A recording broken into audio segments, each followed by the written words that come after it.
Welcome to the Tech Egg. Don't get scrambled. Enjoy the video.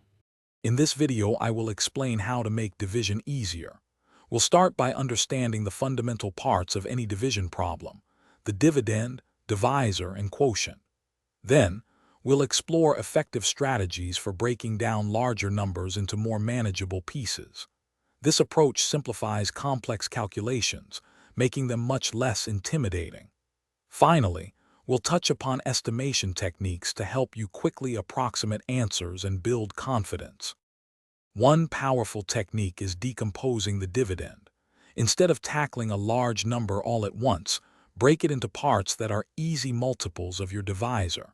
For instance, to divide 128 by 4, you can think of it as 100 divided by 4, which is 25, and 28 divided by 4, which is 7. Adding those results gives you 32. This makes the process much more approachable.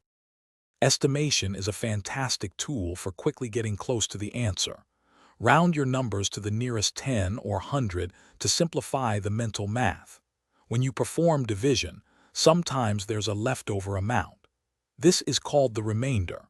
For example, 7 divided by 2 is 3 with a remainder of 1. Knowing how to handle these remainders is crucial for accurate results. The key to mastering division, like any skill, is consistent practice. Dedicate a few minutes each day to solving various problems. Try to do simple divisions in your head to sharpen your mental math abilities. The more you practice, the more intuitive division will become. Soon, you'll be tackling even complex problems with confidence and ease, making division a much simpler operation. Thanks for watching. Consider subscribing if I helped unscramble your problems.